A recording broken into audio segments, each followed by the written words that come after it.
On this week's episode of The Pulse, Balducci's in Westport, a beloved community staple for more than 2 decades, has now closed its doors. Plus, we'll check in on New Year's resolutions and share some fun, healthy eating programs that you can actually stick to. We'll bring you the latest from the NFL, NBA, and Champions League, including the big matches every fan is talking about. We'll also bring you the weather across Connecticut and take a look at the hottest social media trends right now. I'm Shania Watson. And I'm Shimani Hurd. All this and more right here on Sacred Heart's very own broadcasting program. You are watching The Pulse. From Sacred Heart University in Fairfield, Connecticut, this is The Pulse. While some grocery stores are investing in new technology to stay competitive, others are struggling to keep their doors open. For Westport residents, that reality hits home as Balducci's Food Lovers Market prepares to close after more than 2 decades in the community. Kevin Glennon has the story.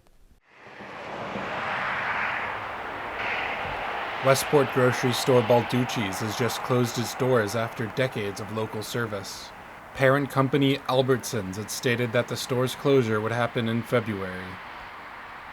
According to a company spokesperson, the closure is due to real estate considerations. As Balducci's prepared for its closure, shoppers saw liquidation sales and big discounts on select products.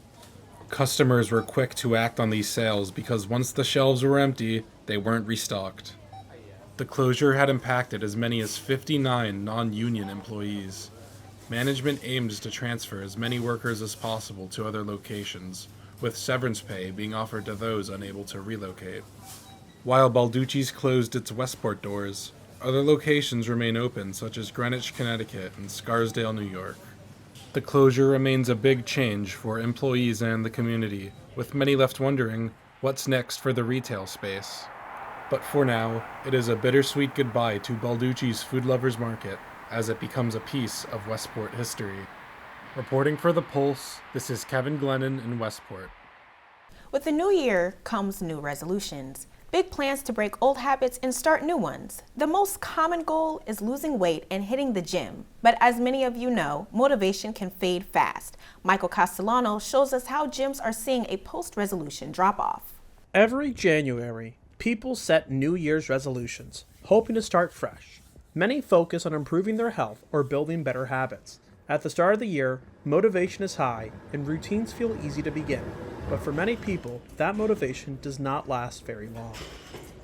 Even by mid to late January, gyms often experience a decline in attendance as the initial New Year's motivation fades. Facilities that were crowded earlier in the month become noticeably quieter, a trend gym staff say occurs every year. Even though many New Year's resolutions do not last, the new year can still be a chance to reset, especially when people focus on smaller, more realistic goals and understand that slipping up does not mean failure. For many, the most important part is continuing to try and finding a routine that works long term. For The Pulse, Michael Castellano, Norwalk, Connecticut. Speaking of New Year's resolutions, if the gym isn't working for you, try changing your eating habits and learning healthy ways to cook.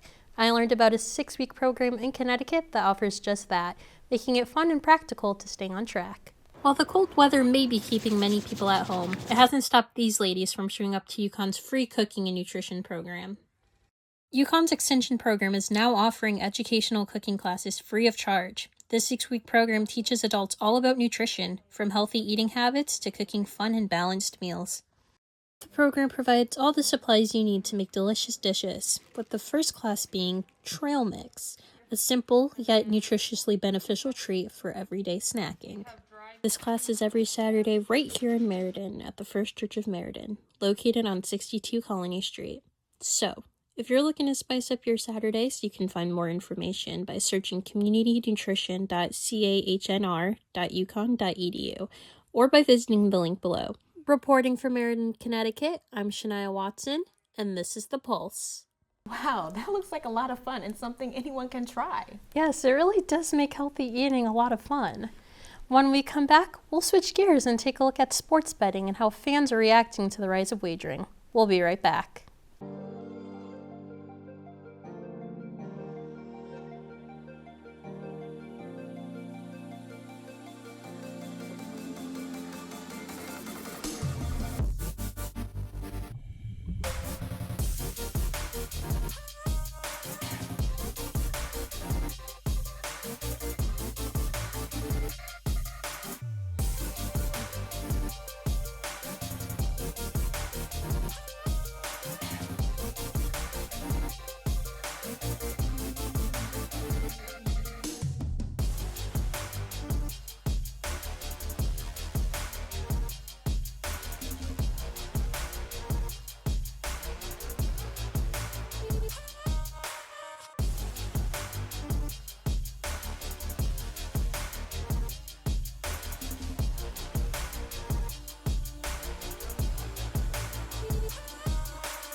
Welcome back to The Pulse. Sports betting is on the rise, and it's making fans question just how much they can trust professional sports. I got to see this up close when I visited a local sports bar in Bridgeport. Talking to bettors and looking at the latest research really showed me how confident fans feel about the NBA right now. Inside sports bars like this one in Bridgeport, fans are reacting to growing questions about the trust in sports betting. As professional leagues face sports betting investigations, I'm here to see whether fans are aware of what's happening. Recent investigations tied to sports betting, particularly involving the NBA, have raised concerns about the integrity of professional sports. In several cases, legal sportsbooks flagged unusual betting activity, prompting leagues and regulators to take a closer look. To understand how gamblers are responding, Sacred Heart University partnered with Great Blue Research to conduct a national poll of active U.S. sports gamblers.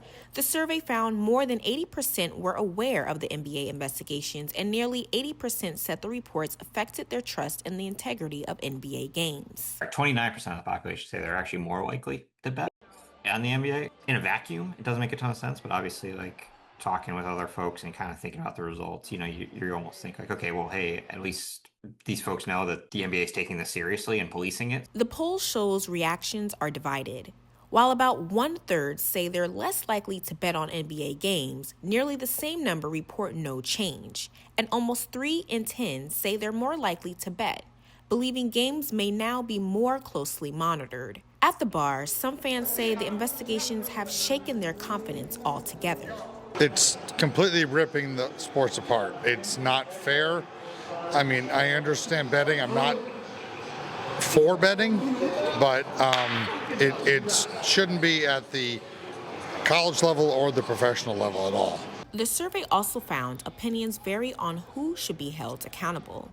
Nearly half of respondents say players and coaches should bear the most responsibility, while others point to leagues or sports books. Still, more than 80% agree stricter oversight is needed across professional sports. Sacred Heart University plans to conduct a follow-up poll in early 2026 to see whether attitudes change as leagues continue responding to the investigations. I'm Chimani Hurd reporting from Post Plus, Bridgeport. It's really interesting to see how much sports betting is impacting fans. Talking to people in the bar and seeing the data up close really puts it into perspective. It's definitely a new world for fans. Lots of people are enthusiastic, but others are really cautious about where they put their money. Missed some of the biggest moments in sports lately? Whether it was Super Bowl action, Olympic drama, or NBA All-Star Weekend, don't sweat it. Alexandra Maxwell breaks it all down for you in our Sports Roundup. From the Super Bowl aftermath to Champions League showdowns and the World Baseball Classic, the sports world is heating up in March. Here's your Sports Roundup. The NFL season wrapped up with the Super Bowl 60, where the Seattle Seahawks defeated the New England Patriots 29-13 at Levi's Stadium in Santa Clara. Despite the loss, the Patriots season marked a big step forward. Rookie quarterback Drake May led New England to a surprise Super Bowl appearance, giving the franchise hope as the team heads into the offseason with free agency and the NFL draft approaching. In the NBA, the Oklahoma City Thunder picked up one of the week's biggest wins, edging the Denver Nuggets 129-126, while the Cleveland Cavaliers also earned a 115-101 win over the Philadelphia 76ers. Over in the NHL, the New York Rangers delivered a strong performance with a 6-2 win over the Philadelphia Flyers, while the Washington Capitals scored 7 goals in a 7-3 victory over the Calgary Flames. The Ottawa Senators also picked up a shutout win over the Vancouver Canucks as the Stanley Cup playoff race continues to heat up. From the ice to the diamond, we shift gears to international baseball as the 2026 World Baseball Classic continues. Team USA remains undefeated in pool play after a 5-3 win over Mexico. Aaron Judge hit a 2-run homer, while Paul Skeens struck out 7 in a dominant start. Over in Europe, the UEFA Champions League round of 16 underway this week, with some of the world's biggest clubs in the world fighting for a place in the quarterfinals. First leg matchups include Real Madrid taking on Manchester City, PSG facing Chelsea, and Barcelona matching up with Newcastle United as the road to the final continues. Off the field, Real Madrid star Vinny Jr. reported alleged racist abuse during Madrid's recent Champions League match against Benfica, UEFA has confirmed that it is reviewing the incident as part of an ongoing investigation into the allegations, while the player received the support from teammates, clubs, officials, and players across Europe. From Super Bowl champions to Champions League drama, in international baseball, March is delivering big moments across the sports world. That's your sports roundup. Now back to you, Chimani. Thank you, Ali. That Real Madrid and Benfica match has been incredibly intense. Racism has no place in the game, and it's something UEFA and fans need to take seriously. Absolutely. Now all eyes turn to the next round to see how the top teams will match up. After the break, with weather across Connecticut and Trend Central, we'll show you what's popping on social media this week. We'll be right back.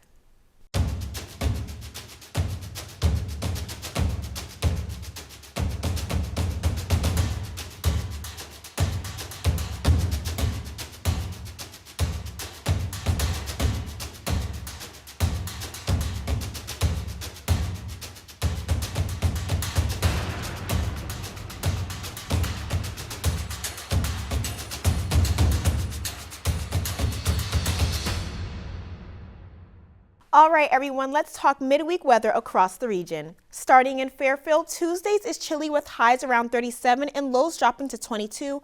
Partly cloudy through the day, so you'll see some sun, but it will still feel cool outside. Wednesday stays similar with highs near 36 and lows around 26. Thursday warms a bit with highs near 44 and lows dropping to 33. Mostly cloudy and just a small chance of sprinkles make it a typical early spring day. And in New Haven, Tuesday's highs hit 36 and lows drop to 22 with partly cloudy skies. Wednesday's warming slightly with highs near 35 and lows near 25. Mostly sunny, providing the best chance to be outside. Thursday's highs climb to 41 and lows near 31 with mostly cloudy and a slight chance of sprinkles. So across the region, midweek stays cool, making Wednesday the best day to get outside, catch some sun, and enjoy the freshest air before clouds return on Thursdays. And if you're dreaming of those 60 and 70-degree days, hang tight, friends. Spring is on the way. It just wants to tease us a little bit first. Thank you, Chimani. From weather reports to what's trending online, let's dive into the social media buzz. Chimani now, what's trending this week? A few trends have been popping up on social media this week. One big theme I keep seeing is dopamine and digital detoxing. Creators are talking about stepping away from constant scrolling, taking breaks, and finding small ways to disconnect, like picking up offline hobbies or setting screen limits. Social media burnout is real, and people are getting creative about how to manage it. Shania, come with me. Let's see these videos together. I would love to join you. There's a reason why you constantly feel overstimulated, depressed, unmotivated. You can't focus half the time. It has everything to do with dopamine. The dopamine menu as someone who's reduced her screen time by 30%. Starting off with appetizers, this is something that takes little to no time at all. This is something very small that you can do though. I did what I call a dopamine detox, and I did this a little extreme. Locked myself in a hotel room for a weekend. I love this one. I feel like it is great to step away from your phone, take a break. I know when I need to detox, I like to do arts and crafts. I find it to be therapeutic in a way. It's like minimal effort, but maximum impact. And I'm definitely going to agree with you on that one. When I get home, I'm going to paint a little something, even go outside and touch grass. That's what I need to do. I hear you. Another trend that really stands out is how people are using AI in their daily lives. Some are planning their days, others are using it for meal prep or even personal finance. AI isn't just a buzzword anymore, it's becoming part of daily routines. If you're somebody who struggles with structure, creating your own routine, creating your own schedule for the day. I can't tell you how many times I try to make this video, but I'd love to tell you about my meal plan and all that fun stuff. A little embarrassed to talk about it because I did use ChatGPT. I told it everything about myself. My age, my weight, my height. Greetings and salutations, friends. What if I told you that you could use ChatGPT to actually make you a meal plan? I know a lot of times people are asking about, like, how do you lose weight? How do you gain weight? See, I really like this one too. I know personally for me, I use an AI meal planner and it is fantastic. It helps me meal prep for work and even just throughout the week. it definitely makes it so much easier, and ChatGPT can definitely be a helpful tool for that. Yes, I even use ChatGPT to get me through the day, like just the structure throughout the week, so I know, okay, each hour, what am I doing? But it also helps with things when I get a little confused on how to fix something, so it comes in handy. Yeah.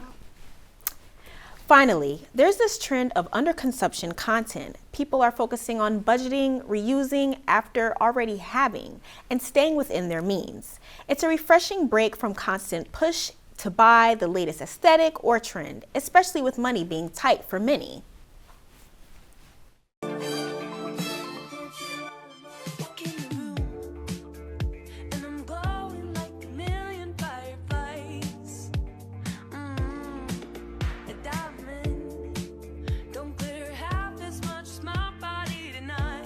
Absolutely die on the hill that being able to train yourself to enjoy living below your means is the ultimate life hack. Being deliberate about what and when to buy, focusing on the necessity and quality will save you so much money in the long run. You know, Chimani, I really love this one. As someone who has a problem with spending so much money, I feel like I could integrate this into my life so I don't overconsume so much. It seems easy and super sustainable. You know, I wish I could join you, Shania, but I love the aesthetic and I love not budgeting. So, you know, in shopping therapy, that's all me. So we're going to have to see. I hear you on that one. That's all for this week on The Pulse. I'm Shania Watson.